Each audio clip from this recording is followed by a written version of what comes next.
แซดลุดในขณะน้องอาอายเข้าห้องเฮียนอยู่กับทักทายสบายดี FC ทุกท่านมาพบมาพ่อกันอีกแล้วช่วงแรงแน่จักหน่อยนึงท่านผู้ชมช่วงนี้นี่มันจักโมงแหละมันก็สิฮอด4 โมงแรงแหละปัจจุบันนี้นะทั้งบ้านของค่อยนี่พายุกำลังจะเข้ามาฟ้ามืดฟ้าลมเสียงฟ้าห้องดังคึมแล้วท่านผู้ชมเนาะอีกจักหน่อยนึงจบคลิปนี้ก็จะลงไปเบิ่งคอกเป็ดคอกไก่ลงไปเบิ่งบ่อกบเนาะต้องเตรียมเอาไว้กบยังโตน้อยๆซ้ำนี่ขั้นกรณีว่าน้ำขึ้นสูงย่านกบนอกน้ำก็เลยว่าจะไปหาวิธีเฮ็ดแนวใดดีเพื่อว่าจะให้มันเวลาฝนตกน้ำลายแล้วให้น้ำมันล้นออกเองโดยที่เฮาบ่ต้องไปจัดการมันเพราะกลางคืนนี่เฮาก็ตื่นมาบ่ได้อยู่แล้วมันมืดมันค่ำท่านผู้ชมเนาะบ่ฮู้ว่าอยู่ทางฝากฝั่งพี่น้องทางฝั่งไทยพุ่นลาวใต้ลาวเหนืออากาศเป็นแนวใดหรือว่าพายุเข้าเรียบร้อยบ่มื้อวานนี่เห็นอยู่ไสเนาะอยู่ทางลาวนี่แหละฝนตกพายุเข้าฟ้าลมเฮือนปี้นเป็นหลังท่านผู้ชมเอ้ยเนาะเป็นตาดูตนของเขาเนาะอันนี้คือเรื่องราวที่เกิดขึ้นมาบัดนี้มาเข้าสู่หัวข้อหลักของพวกเฮาเป็นหยังจึงมีแซดล็อกแซดลุดแนวนี้มามีบางคนบ่ฮู้ว่าน้องอายได้ไปเข้าเรียนแล้วคือว่าปกติน้องอายนี่ต้องได้เรียนเรียนออนไลน์เนาะท่านผู้ชมเนาะแต่ถ้ากรณีว่าเป็นวันสำคัญเป็นต้นคือวันเปิดเทอมเป็นต้นคือมื้อสอบเซ็ง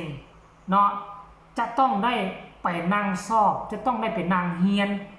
อยู่นำพักนำพวกอยู่ในห้องเรียนเด้อเนาะให้เข้าใจนำกันแล้วมื้อนี้ก็เป็นมื้อที่เปิดเทอมมื้อแรกของการเป็นสาวม.1เด็กม.1ของน้องอายสกุลนพรก็กลายเป็นกระแสฮือฮาท่านผู้ชมแล้วก็มีตัวนี้เห็นแชทลุดออกมาอยู่ทางสื่อโซเชียลท่านผู้ชมมีคุณแม่ท่านหนึ่งตามที่เบิ่งแล้วก็น่าจะเป็นสมาชิกภายในวงเดียวกันอยู่เสียงที่6กับน้องอายนั่นล่ะเนาะเพิ่นละถามไปวันนี้เนาะเพิ่นว่ามางานนำบ่ค่าสาวว่าซั่นเด้เพิ่นแชทไปหาน้องอายบัดนี้น้องอายก็บ่ตอบเด้บัดนี้เข้าห้องเรียนอยู่มันลิ้นโทรศัพท์มือถือบ่ได้เด้เนาะมันก็มีกฎระเบียบอยู่ในห้องเรียนเนาะอายก็มิดเพิ่นก็แชทมาตืมเสียใจว่าซั่นเด้เสียใจว่าซั่นเด้แล้วก็ยังแชทไปอีกคุยนำก็บ่คุยนำหมายความว่าแชทไปลงนำอายก็บ่เห็นตอบคือบ่เห็นคุยนำเนาะต่อมาก็ยังพยายามส่งไปอีกเด้ส่งเป็นอีโมจิเฮ็ดแบบให้น้ำตาย้อยอยู่เนี่ยน้ำตาย้อยอยู่อายก็ยังบ่ตอบบาดนี้เอาแล้วบัดนี้เพิ่นก็แปลกใจเด้บัดนี้เนาะเพิ่นก็แซดไปอีกตึ้งบัดนี้เนาะเพิ่นว่าเธอบ่ฮักฉันแล้วว่าซั่นเด้เจ้าบ่ฮักค่อยแล้วบ่น่ะเจ้าบ่สนใจค่อยแล้วบ่น่ะเนาะ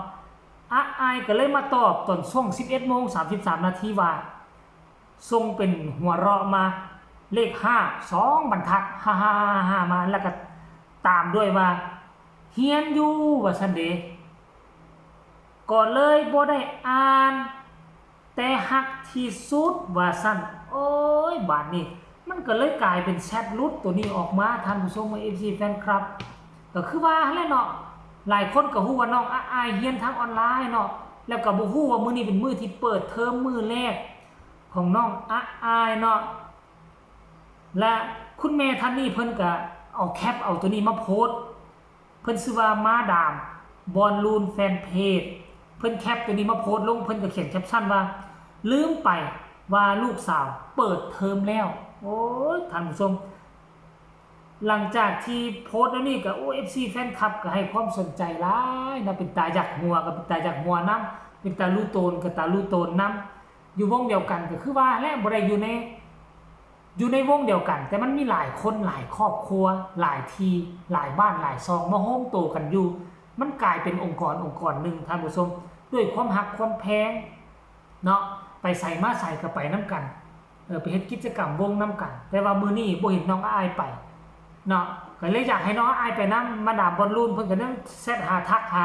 ลูกสาวก็บ่ตอบด้วยความเป็นห่วงเป็นใยว่าเป็นหยังลูกสาวคือบ่ตอบก็เลยเป็นกลายเป็นความน่าฮัก ที่เขาจะเอามาโพสต์ลงในสื่อโซเชียลมันก็เลยเฮ็ดให้เฮาบรรดาผู้ที่เป็น FC แฟนคลับจักอยากหัวจักรูโตนมาด่าบอลลูนเนาะแต่ว่าก็น่าจะช่วง 2-3 วันนี่บ่หรืออาทิตย์นึงนี่บ่เนาะที่น้องอายที่จะได้ไปเรียนท่านผู้ชมถ้าหากว่ามื้อใดที่มีงานน้องอายก็น่าจะได้ไปงานหรือบ่นี่เจบ่ลาวบ่ทราบเช่นเดียวกันเด้อบ่ฮู้ว่าหลังจากที่ปิดฤดูกาลแล้วน้องอายต้องได้ไปเรียนอยู่ห้องเรียนนำหมู่บ่หรือว่าจะเรียนทางออนไลน์แต่ว่าช่วงนี้ก็ใกล้จะปิดฤดูกาลแล้วแหละช่วงบ่มีงานแล้วมื้อนี้ก็เป็นมื้อที่มีงานหรือบ่มีงานท่านผู้ชมเนาะตอนแรกนี่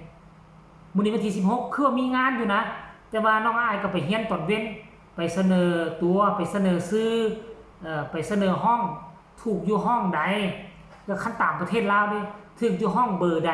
แล้วโต๊ะที่เท่าใดมันจะมีซื้อบอกโต๊ะนางพร้อมท่านผู้ชมเนาะอันนี้ก็คือมือแรกแหกมานของการได้ไปเรียนบ่เห็นหน้ากันมือเดียวเนาะคนในองค์กรเดียวกันกระทักหากระท่วงหาเนาะโอ้ยบ่ฮู้ว่าลูกสาวหลานสาวไปเรียนหนังเรียนหนังสือน้องอายนี่เป็นคนนึงที่ว่าสู้หนักที่สุดทั้งเรียนทั้งเฮ็ดเวียกพวกเจ้าขนาดเป็นผู้ใหญ่คือเฮานี่นะตอนเช้าเรียนจนฮอด 4:00 น 5:00 น เลิกเรียนมาแต่ละมื้อนี่โอ้ยบางทีก็ยังเมื่อยบ่อยากเฮ็ดเวียกบ้านการเรือนซอยพ่อซอยแม่แล้วน้องอายน่ะเลิกเรียน 4:00 น 5:00 นนี่ต้องได้แล่นเข้าไปเวทีอาบน้ำแต่งตัวแต่งหน้าขึ้นเต้นไปดีดๆเต้นๆให้บรรดา FC แฟนคลับอยู่ทั้งหน้าเวทีได้เห็นโอ้ยมันนักหนาสากันได้แต่อายบ่เคยจมบ่เคยว่าจักบาดบ่เคยเว้านำพอโอ้ยพอเมื่อยบ่อยากเฮ็ดอายบ่เคยเว้าสิ่งที่สำคัญคือน่ะการอดข้าวอดน้ำนี่บ่มีเงินซื้อข้าวกินนี่มันเมื่อยกว่าน้องอายเฮียนแล้วก็เมื่อยกว่าน้องอายขึ้นเวทีร้องเพลงขับกล่อมให้บรรดา FC แฟนคลับซ้ำนะท่านผู้ชมเนาะเอ้าคลิปนี้ก็บ่มีอีหยังหลายแล้วเอาเรื่องราวการเคลื่อนไหวบุคคลที่อยู่อ้อมข้างยังบ่ฮู้ว่าน้องอายได้ไปเรียนหนังสือได้ไปขึ้นม.1 แล้วก็เลยเห็นคลิปหลุดเห็นแชทหลุดออกมาแนวนั้นเนาะเจบ่ลาวก็เลยเอามาเฮ็ดข่าวเพื่อว่าบางคนยังบ่ฮู้ว่าลูกสาวหลานสาวปัจจุบันนี้ขึ้นม.1 และเปิดเทอมเป็นที่เรียบร้อยแล้วปัจจุบันนี้หลานสาวก็ได้ไปเข้าโรงเรียนมื้อแรกได้ไปนั่งเรียนหนังสือเป็นสาวม.1 ก็หวังว่าเฮาจะมีน้องอายก็น่าจะไปสร้างปรากฏการณ์หรือว่าสร้างตำนานเป็นสาวม.1 เนาะอาจจะคือสิ่งที่เฮาเห็นนั่นแหละสัตว์บ่มีกระดูกสันหลังน้องอายตอบว่าจังได๋ก็ตอบว่าโตหยังทำส้มที่บ่ลาวลืมแล้วก็สร้างตำนานอีกบทนึงก็คือว่านักเรียนมี30น้องอายได้เป็นที่เท่าใดได้ที่26หรือว่า29ตำนานบทที่2น่ะตำนานบทที่3นั้นมันสิมีบ่หลังจากที่เป็นสาวม.1ให้ทุกคนติดตามก็แล้วกันเจีบ่เราจะคอยสอดส่อง